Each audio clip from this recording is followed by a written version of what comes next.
Cuan, we be getting money. Cuan. Mas Bro, tadi Fajar Daily dan kali ini kita akan ngobrol-ngobrol tentang IHSG, guys.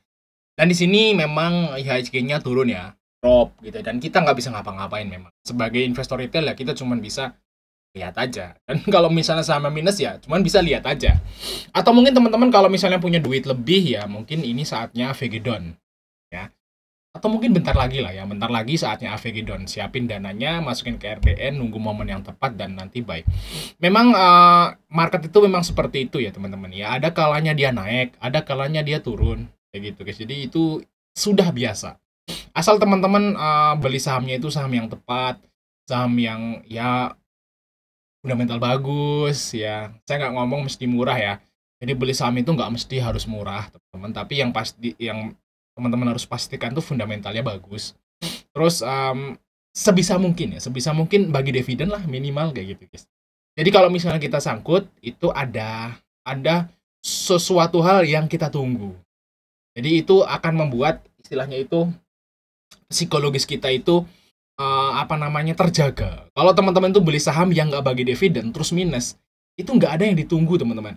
Kadang-kadang kita nunggu apa sih saham ini gitu ya, bagi dividen kagak gitu ya, terus ada corporate action juga apa gitu nggak ada gitu ya, kosong, kita nunggu terus ngapain. Dan itu yang membuat kadang-kadang kita itu ngerasa wah apakah CL aja ya, apakah nanti jual rugi aja ya, karena nggak ada yang ditunggu dan malah bikin was-was. Tapi beda kalau teman-teman beli sahamnya itu saham yang bagi dividen lah minimal. Jadi ada yang ditunggu. Oh, misalnya nanti di bulan Mei nanti bagi dividen kok. Atau di bulan April nanti bagi dividen kok. Nah, sekarang udah November, Desember, Januari, Februari, Maret, April 6 bulan. Tunggulah 6 bulan lah nggak apa-apa. Sambil kita beraktivitas di dunia offline atau kerjaan teman-teman, kalau misalnya saham ini sebagai penghasilan kedua gitu ya. Ya nggak apa-apa, ambil nunggu aja. Karena ada yang ditunggu memang. Oh, ada dividen. Nyangkut, is no problem. Jadi seperti itu guys ya. Nah, terus kira-kira nih ya, kita udah bahas tadi ya. Asal beli saham yang tepat sih harusnya sih tenang. Nah, kita akan bahas tentang IHSG hari ini. Kira-kira seperti apa nih IHSG teman-teman? Nah, karena memang udah drop ya dari tanggal 22 IHSG. Dan sekarang drop lagi dengan candle yang besar. Jadi ini sebenarnya udah drop lumayan dalam nih untuk saham-saham blue chipnya teman-teman, terutama saham-saham big bank ya. Di sini kalau IHSG seperti ini bentuk chart apa nih guys? Nah, ini adalah chart namanya double top. Nah, ini guys. Kalau double top itu selalu ada neckline, makanya saya waktu itu bikin garis di sini atau sini jebol ya udah jebol. Nah, berarti target penurunannya kemana? Jadi kalau double top seperti ini ada targetnya teman-teman. Nah, ini teman-teman ada pantulan di sini, ini kan double top nih, top. Nah, terus ini ada pantulan. Nah, pantulan ini sebagai neckline, teman-teman. Berarti targetnya seperti ini. Lihat ya, teman-teman. Kita tarik garis, guys. Sini. Tarik garis. Penurunan IHSG-nya ke sini. Terus tarik aja ke neckline-nya seperti ini. Berarti penurunan IHSG-nya di sini, teman-teman. Target penurunannya, teman.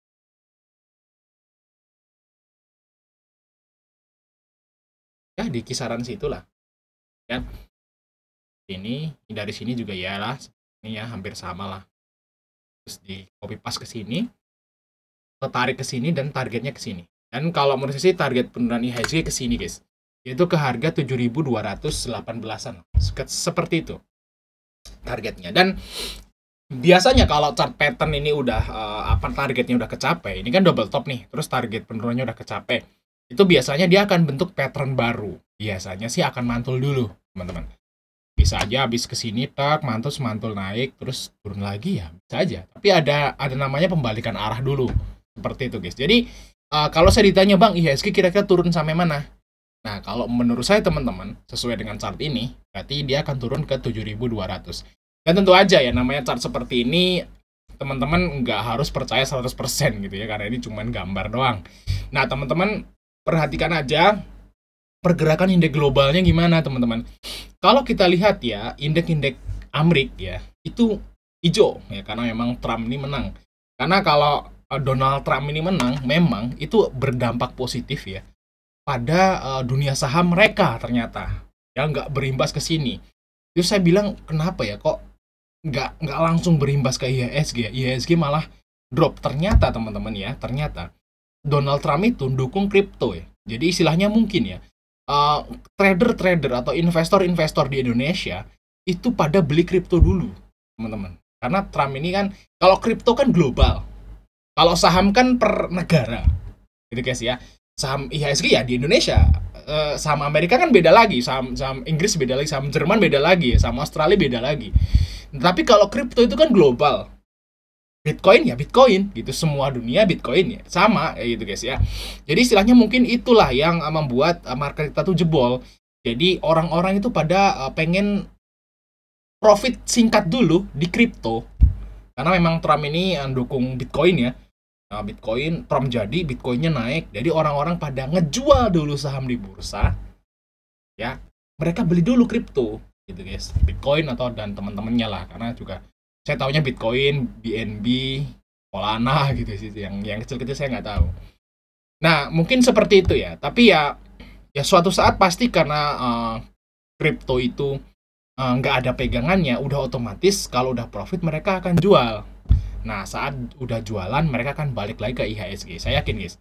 Jadi itulah mungkin salah satu penyebab kenapa IHSG itu malah drop. Jadi saat indeks Amerika itu bagus, nah, mereka pindah ke kripto dulu. Kayak gitu guys, di waktu yang singkat ini seperti itu. Nah, terus gimana nih kira-kira kapan nih reboundnya? Ya reboundnya kalau menurut saya teman-teman, ya mungkin turun dulu ke 7.200. Nanti ini kan besok atau nanti malam ya, itu ada pengumuman Fed, dan Fed ini akan nurunin 0,25 basis point. Dan di bulan Desember nanti ada penurunan lagi guys. Tanggal berapa saya lupa, kalau nggak salah tanggal 19 Desember. Itu juga akan turun lagi 0,25 basis point lagi. Jadi saya kira kemungkinan nih guys, kemungkinan di minggu kedua atau minggu ketiga November, Desember, dan awal Januari itu marketnya akan bullish untuk si IHSG teman-teman.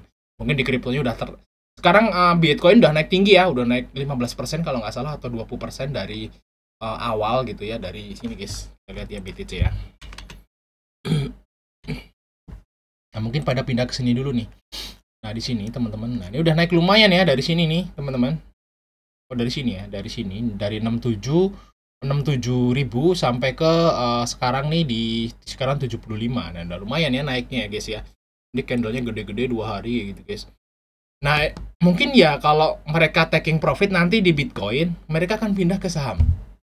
Nah, mungkin kebanyakan orang, para trader besar itu pada beli Bitcoin, terus nanti mereka akan pindahlah ke IHSG teman-teman. Nah, itu harapan kita ya untuk IHSG guys. Dan IHSG ini memang kalau di bulan November itu memang separohnya itu turun ya, kita lihat di sini ya. Nah, di November nih. Nah, ini November 2023 itu separohnya turun nih. Nah, baru nanti di akhir baru naik. Lihat aja di sini tuh. Tanggal 14 ya, 14, 15, 16. Nah, ini baru naik, guys. Baru naik itu di minggu kedua, minggu ketiga lah bulan November. Memang awalnya merah dulu memang. Nah, mungkin ini yang membuat nanti biar ada window dressing kayak gitu. Jadi istilahnya memang bursa ini nggak boleh naik dulu nih ke 8.000 lebih. Jadi diturunin dulu. Ya, diturunin dulu ya sampai basah gitu turunnya. Nah, baru naik. Kan jadi kelihatannya window dressing, guys. Padahal yang enggak, sama aja. Misalnya di sini ya, ini kan pucuknya di 7.800 toh, IHSG. Diturunin dulu sampai 7.200. Terus di akhir tahun balik lagi ke 7.900. Ya, sama aja toh. Tapi kan ada window dressing kayak gitu. Ya, di dropin dulu guys ya, biar retail nggak pergi. Karena memang IHSG itu guys ya, IHSG itu nggak boleh retail itu pergi. Tapi nggak boleh retail itu jadi kaya. Nah, itulah market guys. Itu yang saya pahami selama ini. Saya juga bilang, nih kok market kayak gini amat gitu guys. Terus yang saya pelajari selama ini tuh, kesimpulannya saya seperti itu. Di IHSG, di market IHSG, itu nggak boleh retail tuh pergi. Karena retail itu mata rantai guys. Retail itu ya harus ada, retail tuh harus ada. Kalau nggak ada retail, nggak jalan marketnya guys. Yang mau beli siapa kalau nggak ada retail? Malah di big player semua ya nggak gerak malahan kayak gitu guys. Jadi retail tuh tetap ada, tapi retail tuh nggak boleh kaya. Kalau retail kaya dia bisa ngerakin saham sendiri gitu guys ya, jadi nggak boleh.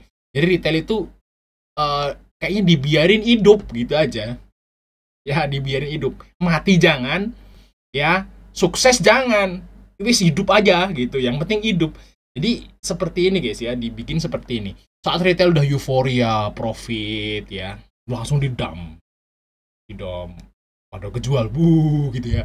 Atau mungkin jadi sebagian profit memang retailnya, sebagian lagi CL karena ada yang beli di atas. Nah kayak gitu guys, nanti naik lagi biar ada retail itu ada istilahnya itu biar ada apa namanya gairah gitu. Oh ya IHSG naik, wah seneng kan, oh gitu ya, nggak jadi pergi. Tadinya gue udah menyerah lah dari bursa gitu ya, terus IHSG naik nggak jadi, ya nggak jadi IHSG naik, yes semangat. Terus naik habis itu dam lagi, oh mau menyerah nih, saatnya udah mau menyerah gitu, dinaikin lagi. Jadi yang saya pelajarin itu seperti itu teman-teman. Jadi saat retailnya udah nyerah nih, banyak yang nyerah, banyak yang komplain, banyak yang apa namanya ya komplain, banyak yang ngeluh. Teman-teman lihat aja di streaming misalnya di Ajaib Stockbit kan ada itu grup-grupnya, ada grup-grup saham juga gitu ya. Kalau retailnya udah pada nyerah, biasanya nggak lama marketnya naik. Wes kayak gitu guys. Coba deh kalau nggak percaya. Ini kan bentar lagi nih, kayaknya ini udah banyak yang mulai ngeluh nih para retail nih. Ya udah mulai banyak yang ngeluh.